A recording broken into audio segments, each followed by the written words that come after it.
Hello, it's our first video of the social library, and I'm here with John Walsh, who's a colleague of mine in Leeds, an NHS colleague. John and I have had lots of conversations over the years, actually, about stories, and which I think has really probably partly inspired social library. So I thought it might be quite good to have a chat with John and share some thoughts about stories, about why they matter, and hopefully John will share with us some of his own experiences and thoughts as well. Okay, John, over to you to introduce yourself firstly. Hi Vanessa, it's good to see you and thank you for inviting me to be part of this first sort of talk around storytelling and books and the power of storytelling. And also congratulations to you and your colleagues and friends for setting up the social library on Twitter. What a fantastic idea. So yeah, I'm John Walsh. I've worked for the last 25 years in the NHS. Most of that time I worked with people who were homeless and in the asylum system. And these days I do lots of team service, leadership development work, supporting staff to be heard in organisations. And I do lots of sort of other stuff as well. But that's the sort of core of my, I suppose, vocation, my work for the last quarter of a century. It is working with people, whether it be service users or people who provide those services. That's really interesting. So you've gone kind of from working directly with people and the homeless community in particular to supporting the workforce more and organisations. Would that be right? Yeah.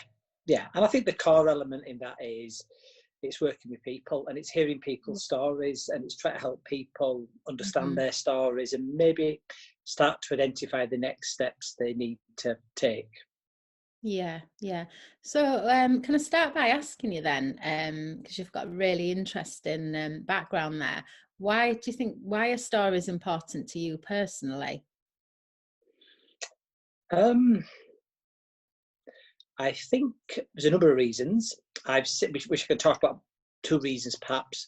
One is I've seen the power of stories at work, and what stories can do.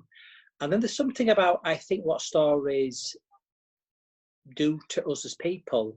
So shall I unpack both those things if I can? Would that be helpful? Yeah, please. That sounds really interesting. So I have seen in many, many forms the power of stories.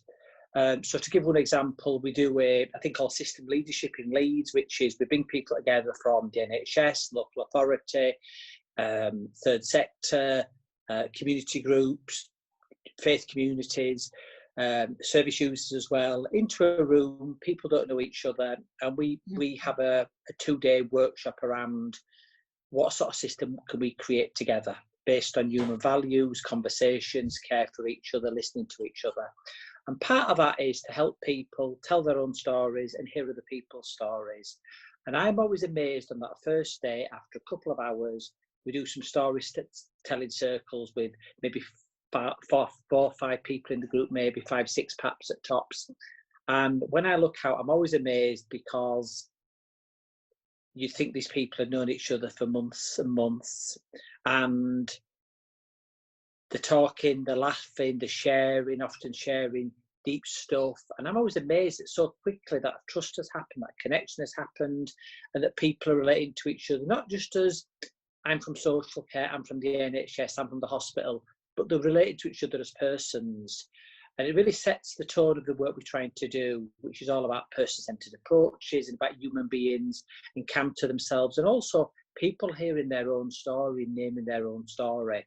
And I think sometimes we don't always get the space and support to do that.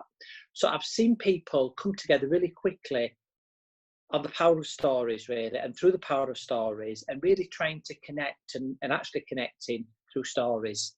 So I think stories are an amazing medium to hear other people and also to hear ourselves. So I think that's what I've seen in terms of the power of stories. Yeah. When I try to unpick about what's going on there, I mean, I remember I was thinking today, about us talking tonight, and I remembered back to when I was 12 years old in 1977, and I went to see Star Wars, and I remember leaving the cinema in Bradford, the old Odeon cinema, and my mind was totally blown away by what I'd seen. Something on that screen, something in that story had deeply, deeply affected me. Yeah. And there's lots of theories of what that is. So Carl Jung, the psychologist, talks about archetypes that we all have. There are deep symbols and images that keep reappearing in stories and in myths, and we tell these things and we hear these things, and they really affect who we are. And I think that's what happened to me watching the Star Wars film. And I think these, if you look back to ancient civilizations, you have stories like Cinderella reappearing, different continents, different civilizations. People keep telling similar stories. The great creation stories, the stories of the flood, for example.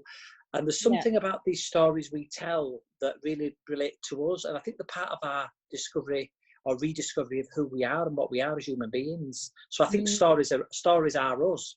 Stories are wired into who we are. Yeah, I think so. I think I was writing something yesterday about stories, and that was it for me, that stories are what make us human.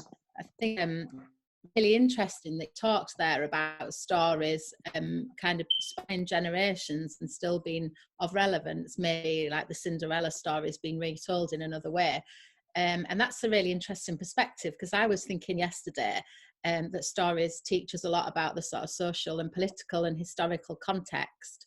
But actually, as you say, another angle to it is that stories are not context dependent. They can be relevant across the generations, can't they? I mean, I know I've got a collection of stories from my grandma, things like Little Women and Pinocchio and old books now, and they go back years, but I still like to read them. I remember them from when I was little. I still think they've got a lot of relevance today. I mean, clearly some of the messages are kind of their time, but I think there's something about those stories that, as you say, really connects with me, and that I feel warm when I read them, and it's quite joyful to read them. That's because it links to my feelings about when I was a child and I first discovered them. I don't know. So yeah, that's really interesting. And I think what you were saying is about the event that brought people together from across the system. What was it made people feel so relaxed that they felt able to share their story easily? Do you think there was anything in particular that facilitated?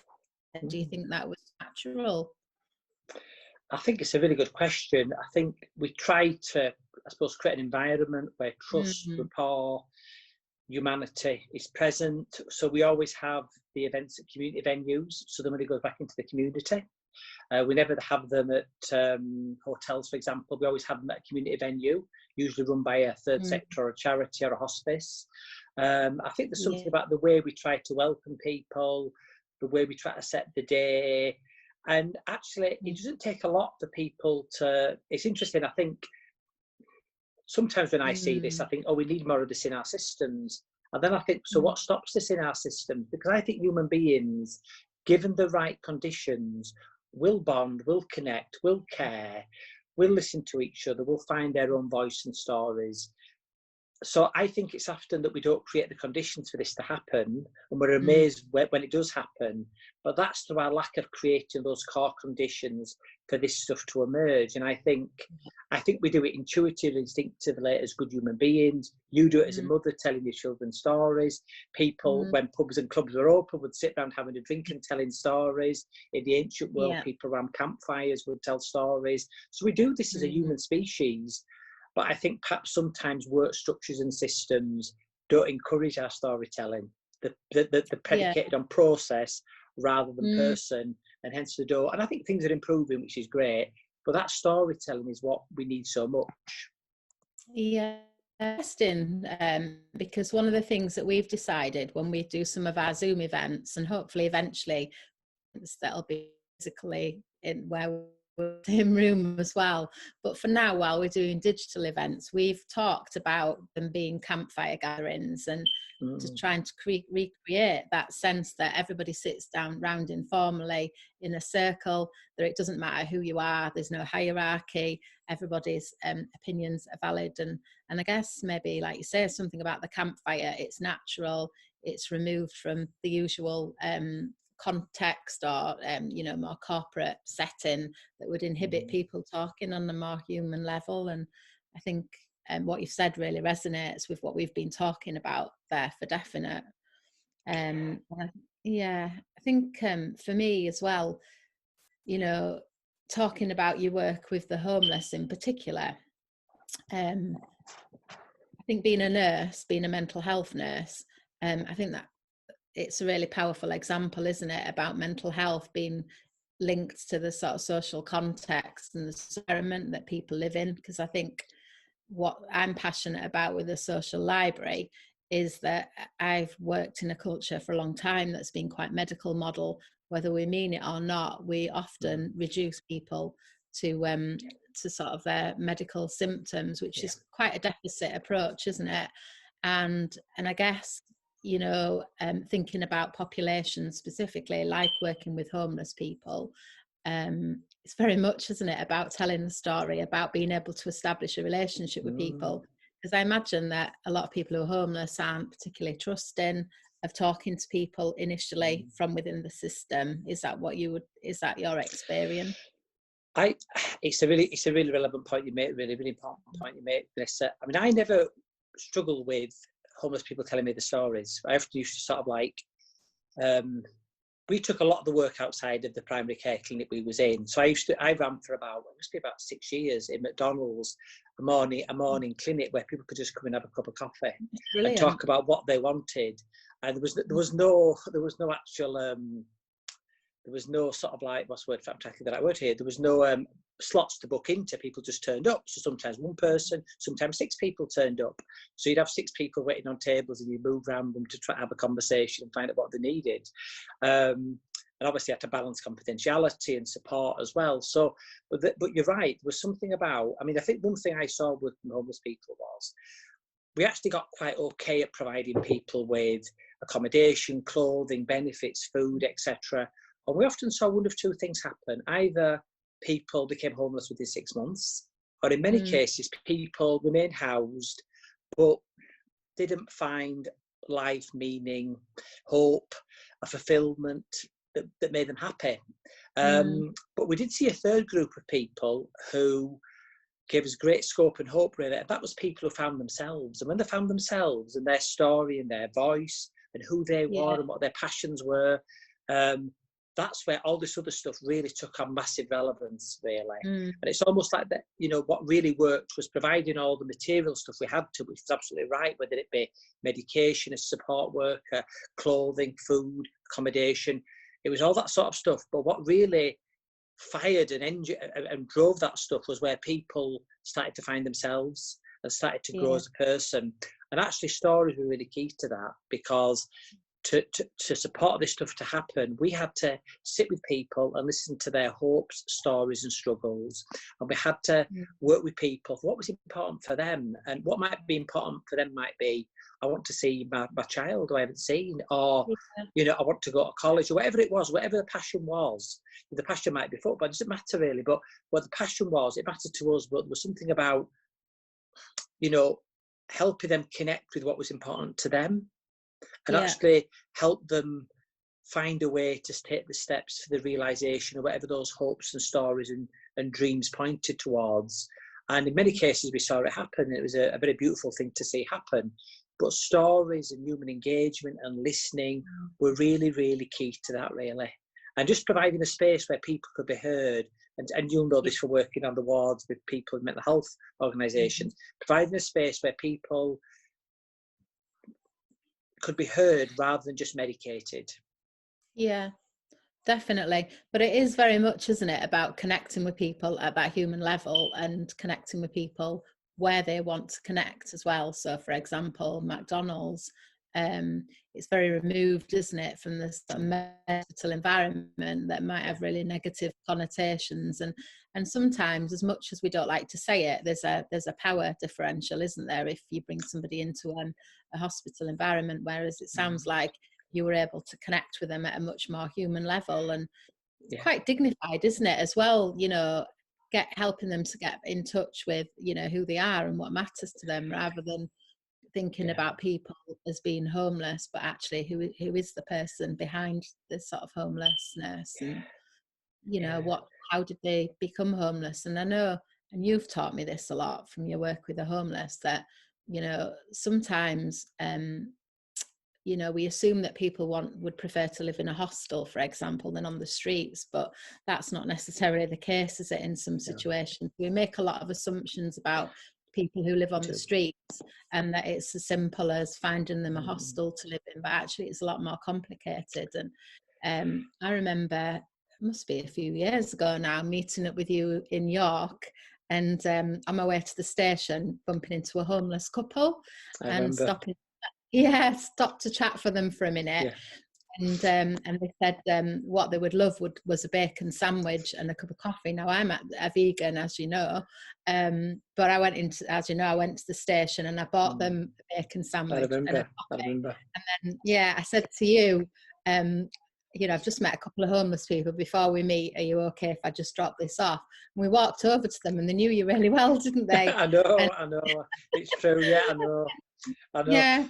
But that wouldn't have happened if you wouldn't have had that kindness and that connection, really. So a lot of this stuff is about, as you say, kindness and connection. And the point you make, it's interesting that we used to, probably did it for about 7 years, we used to go in for a week a year to a sixth form college in Leeds to work with the students about what homelessness was. And we'd always start by putting on the flip chart the word home, and we'd say, what does this mean to you? And I think only 2 people out of several hundred students ever said it was a pair of keys in a roof. And it's interesting, that's what sometimes we see home as. So to cure homelessness, we give somebody a flat or a house, which is great, but actually that's not home for us. Home, and the students rightly name things like a place of love, a place of privacy, a place where I can be, where I can chill, where I can have my friends around, you know, where I can be part of a community. So home is much more than a house or a flat. But sometimes, and I understand why, of course, but we have to think of those deep needs. And those deep needs, and the example you gave in York is a good example of where you can sometimes do this in a few minutes, because it's the presence you create that matters. And if you can create that kind, welcoming presence to people, that really, really matters, because that's what we need as human beings. And when we don't have it, even people are materially very, very wealthy, if they don't have it, internally, spiritually, emotionally, psychologically, they start to wilt. Yeah, that's really profound, isn't it? But absolutely reflects, you know, some of the work that I've done, and it cuts across, doesn't it, communities and people, really. So I think, you know, you worked with the homeless quite a long time, didn't you? Was it quite a number of years at York Street? Yeah, and then 22, 22 years. Yeah. Wow, it's a long time, isn't it? So do you think things have changed since you left? Not in terms of York Street, but there seems to me to be an increase in homelessness, particularly in cities at the moment. Yeah, I think we're seeing across the UK large increases in homelessness. Yeah, we are. So, yeah. And how, have you got any ideas, how could we use stories at a political level, do you think, in terms of highlighting homelessness? I think it'd be a great thing for anyone who works in any policy making body to come and spend time sat with people who are homeless and staff who work with people who are homeless, listening to those stories, both the positive stories, which is great, but also the stuff that isn't positive, you know, the awful lives people have. And I think that the figures for homeless men and women dying are still incredibly awful figures. From off the top of my head, I think it's still 47 for a man and 43 for a woman. Then the mortality rates. Gypsy traveller people, it's 50. You know, still awful health inequalities in an incredibly wealthy country. So I think there's something about the power of stories. And I remember when I was working in the homeless centre, we'd have to have people visiting us from all over the country, including some national people from the NHS. And we'd always take them out onto the streets, meeting homeless people, sitting in doorways. We'd take them to the asylum centres. We'd have them in the surgery meeting patients. And I think in all of those cases, people were quite blown away by what they saw. They were really impacted. I remember somebody once saying to me, I think I should leave my job and go back to nursing front line. And I said, no, you don't have to do that, because I think we need people like you in those high national positions. But actually, no amount of document could have done that. No amount of paperwork or charts or could have had the impact of that experiential learning for that colleague or for other colleagues. You know, I remember a senior manager from my organisation coming out with us, and the first person we met was a homeless woman who was coming out of a hostel, and she gave him a big hug, she gave me a big hug, and I remember him saying to me, "That's one of the best afternoons." And we took him to a flat of somebody who would help settle in, and I remember saying to me, "That's one of the best afternoons I've ever had in my working career." So there's something about how do we help people step out of the building and come into the community and hear those voices and stories. And that's really where policy and services should grow from. It should be from the inside out. So we want to create from the inside out, not from far away. And the old paradigm, as you know, and I know, was we would create something over here, we'd parachute it into a community, and we'd hope it would work. And sometimes it did, sometimes it didn't. And we're trying, and there's some good work gone on in West Yorkshire, Harrogate, around this. We're trying to move it so that we grow services with people rather than just send services to them. But you can't do that. We know we can't do that unless we become part of those people's stories and we help them write the next chapter in that story. Yeah, that's a really good way of looking at it, isn't it? So do you think, obviously you're now working with more with the workforce within the NHS and supporting the workforce and working from that direction, what kind of core skills do you think you took from your work with the homeless into the work you're doing now? Okay. I think a fundamental piece of learning for me was when I was in the homeless centre and I was working with people on the streets, and then I started to manage. And after a while, you realise some of the skills are the same because you are working with human beings who are struggling. And I'm not saying the struggles were the same or equal, they weren't, but we were working with people who had their own problems, their own struggles. And I think I took that learning in to working with staff about that we are human beings, we have tremendous gifts, we have great potential, and we have our own struggles. And actually it's about trying to stand with people, trying to stand in solidarity with people and listen to their stories and actually say what can change. And I remember, as you know, I've got this role as Freedom and Speak Up Guardian in my trust, and it's a real position of honour really. So it's for the 3,000 staff in our trust. And I remember one of the first people I saw was somebody who'd been off ill, who'd come back to work. They didn't want to say anything because things had got better at their workplace. But I remember at the end of the conversation we had, this person said to me, "You know, if we had more of this, we'd have less people going off ill." And I said to her, "Well, what do you mean by this?" And she said, "Just someone to listen and say, what can we do?" So I think there's something really important about, and I suppose it's the heart of stories, isn't it, really? It's about the listening and the sharing and the what can we create together.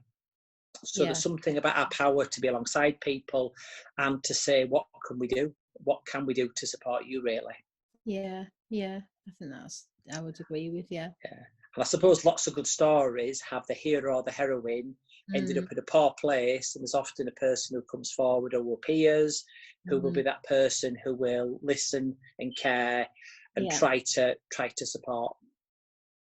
Yeah.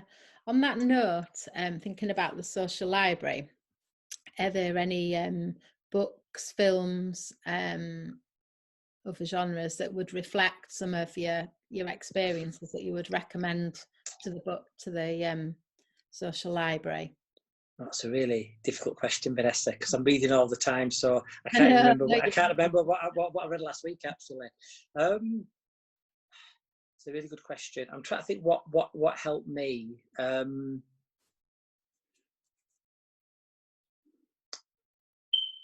think a lot of books on psychology, spirituality, politics help me think through issues. I think reading lots of things on Twitter and social media, blogs, etc., and they still do, sparked ideas. And I think a lot of great conversations with colleagues and friends like yourself have really helped me and inspired me and helped me rethink things. And I think what I would say is, perhaps, I'm sorry because I can't come up with a list for you really off the top of my head, but I think probably what is important is the spirit in which we come to these things, that if we try to have an open, learning, humble spirit whereby we come to, not with the answers, but with curiosity, Yeah. we take the thing away. And sometimes if we hold things, because I think there's something about stories that they can enter into our very consciousness, our very psyche, and they can be part of our own sort of development. I mean, I think in some ways stories can be therapeutic in that way. Yeah. So there's lots and lots of I mean, from when I was a child, I remember reading things at school, including some quite dark things actually, like books like Cares and Lord of the Flies, which Yeah. quite dark sort of novels really. And I remember the first time I did an English literature O level, and in the sixth form, I remember we did 12th night, and I think we all moaned thinking this will be boring. And actually we were all awed by it and we loved it. And I remember we all went to the local theatre, I think it was the Alhambra actually in Bradford, to see 12th night. And it's interesting how something like Shakespeare, which none of us had read, none of us had an experience of, really sort of struck us as well. So there are things like plays like The Crucible, about the Salem witch trials and that othering of other people and blaming all our problems on other people and how we could witch hunt people and things like that. I think were powerful books for me growing up. Yeah. And I think what you've just said there about Shakespeare is really important, isn't it? Because one of the things we want to do with Social Library is to encourage people to see Shakespeare, for example, as being more accessible. And I know a few months ago I saw Lenny Henry. He was talking about his book in Leeds, and he was talking about how he first starred in a Shakespearean play. I think it was in Leeds at the Playhouse. And he was saying that when he got offered the part, he was feeling like an absolute imposter and thinking, what can I possibly understand about Shakespeare? It's very removed from my sort of cultural context. And then he said whoever he was working with, and I can't remember who it was, explained it to him in a really modern way and a really up-to-date way. And he realised that actually it's still really relevant, and it should be much more accessible. And he played whichever character it was, I can't remember. And I think he won awards for it as well. Right. So I suppose it's that sense that we have to make these stories and these texts more accessible to people, don't we? And for people to understand that they've got messages. But I think something about the arts sometimes can seem quite privileged, and I think that's kind of what we want to break down a little bit, if we can, by having discussions and people engaging, and not about being privileged, but people understanding that the arts are relevant to us all. And I think that society, it focuses very much on science, doesn't it, in the society that we live in, and yet at the moment the arts are probably more important than they've ever been, given the position that we're all in. Yeah, and I think when I was hearing you talk there, Vanessa, the two things that struck me was, how we can discover, the social library would be a great medium for this, how we can discover this incredibly rich treasury of art that we have, and stories and theatre and film that we have. And we've probably never been so rich in being able to access this at the touch of a button. We can access any book, or we can buy any book. We can download lots for free on YouTube. There's such a mass of things, or Amazon Prime or Netflix, whatever it is. There's so much which our forefathers and mothers didn't have, but we can access. So I think the social library to be a medium to help people discover or rediscover the joy of reading and the treasury of these things. And I think within that there is something around discovering ourselves as well when we're telling the Lenny Henry story, because I haven't heard that before, but my guess is he probably discovered something about himself. Yeah. So there is something about reading doesn't leave us, when reading impacts, it doesn't leave us the same. Some change happens in us, I think, when we engage with a really good book or a really good piece of reading or art. There is something that draws us in, and there's something that we draw in as well. There's a really interesting thing about therapy by a Gestalt therapist called Elaine Kettner, and she talks about the 3 dimensions. And the first dimension is the intrapersonal, the second one is the interpersonal, and the third one is the system. So, and I think this so applies to stories and storytelling. So the first bit is what it does to me. The second bit, it does what it does to us as we tell each other stories. And the third bit is what does it do to the world, or what does the world do to it?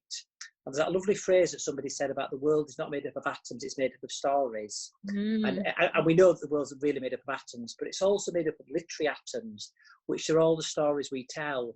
And you're making me remember something here. You know, years ago, and it never got off the ground, unfortunately, but one thing I wanted to do was I used to meet homeless people who would tell me amazing stories, funny stories, bizarre, you know, some really amazing stories.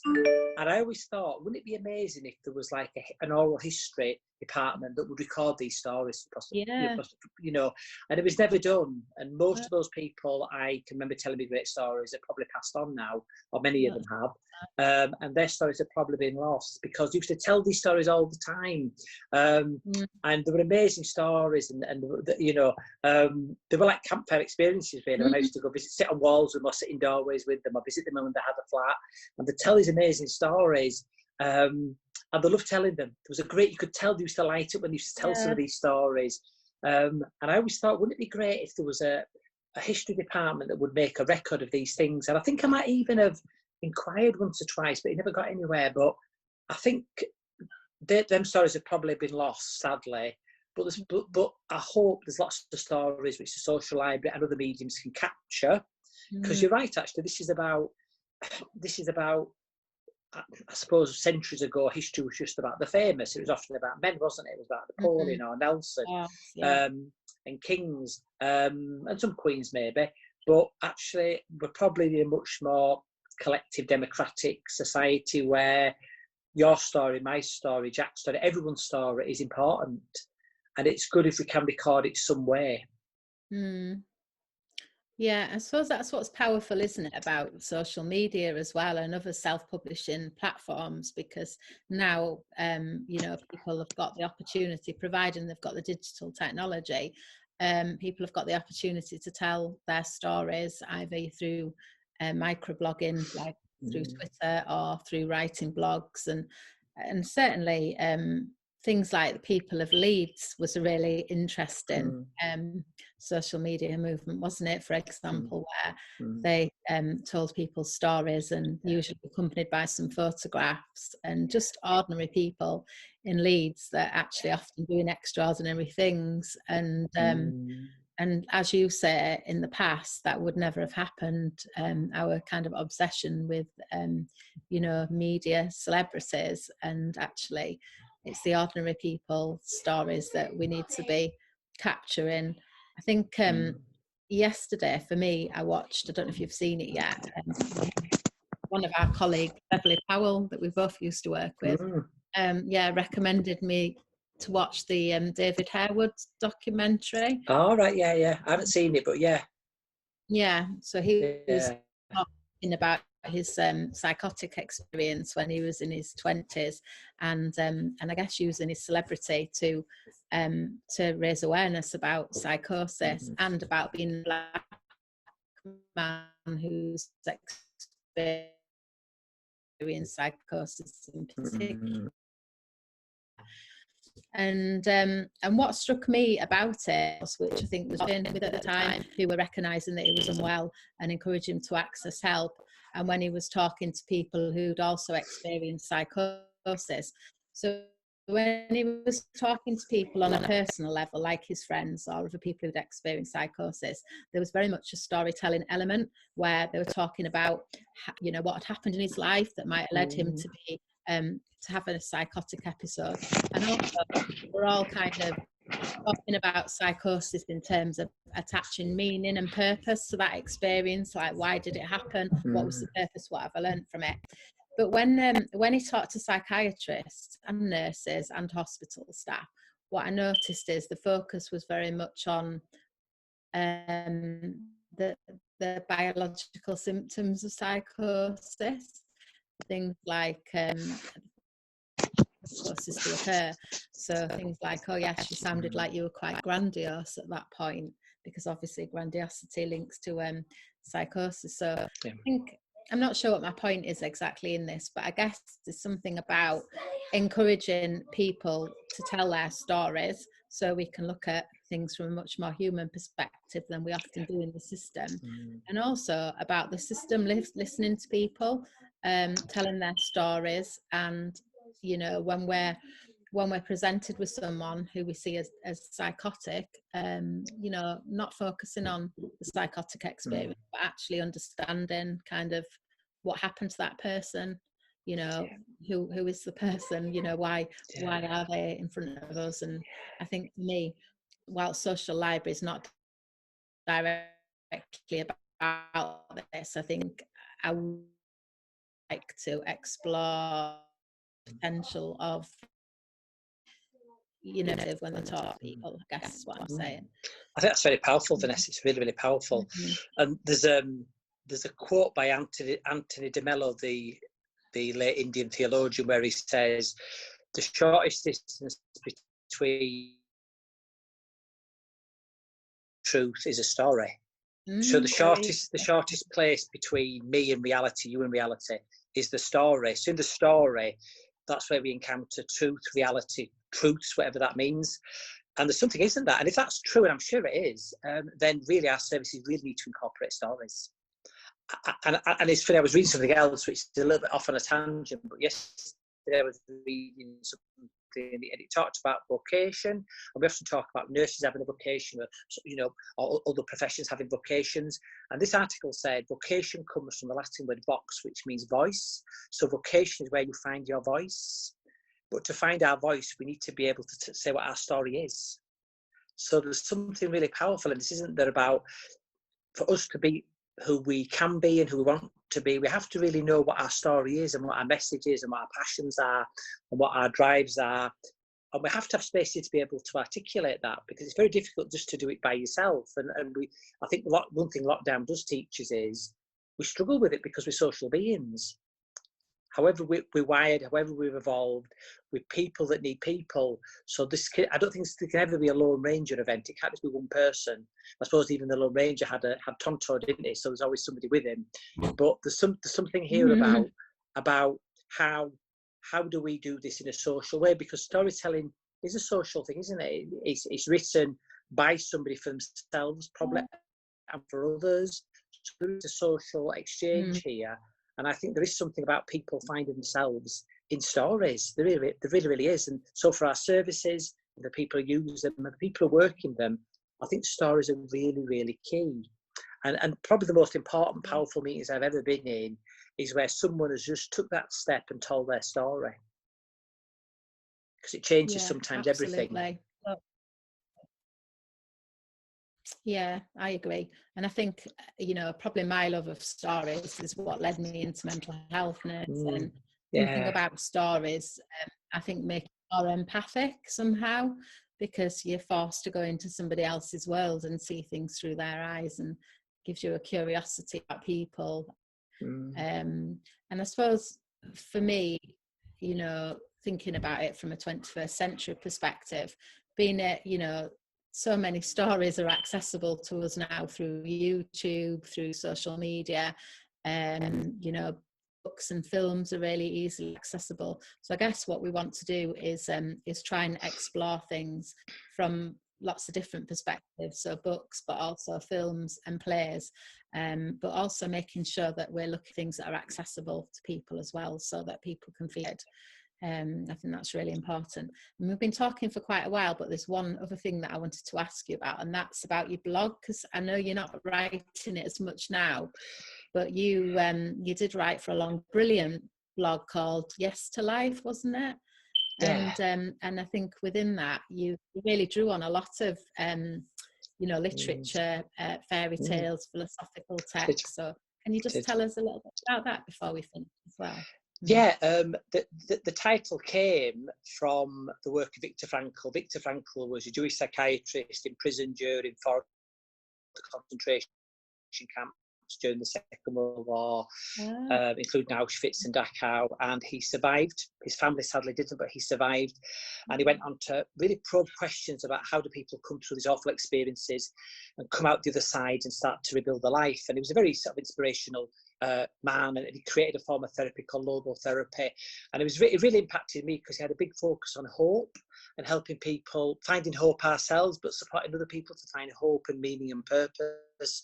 So it was a big influence on me and the work we were homeless people, because the people I was talking about were people who found hope, people who found something to go, continue on with. And we all need that as human beings. We all need that sort of hope and purpose and meaning, and teams and organisations need it as well.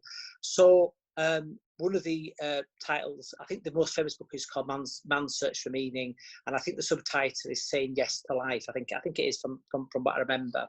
So I called the blog that after the manner of Frankel, really. And I wrote the blog for a number of years, and at one point I was writing like 2 or 3 blogs a week. And I did lots of co-blogging. I did lots of co-creation with yourself and others, because I'd get in a really good conversation. I'd say, oh, we need to write this. And then we'd write the thing, we'd put it out, because it was very much an out. And I wrote with people who, if you gave them titles, were patients, doctors, social workers, nurses, admin people, a whole host of different people across the system, really, including people outside of England. I did some really nice things with the doctor and oncologists in America. So it was all about just exploring, meeting people, trying to write stuff up and share it. And then maybe about 2 years ago, I think it was, maybe 2.5 years ago, I was having some problems with the blog anyway, because I was doing it by myself, and I'm not massively tech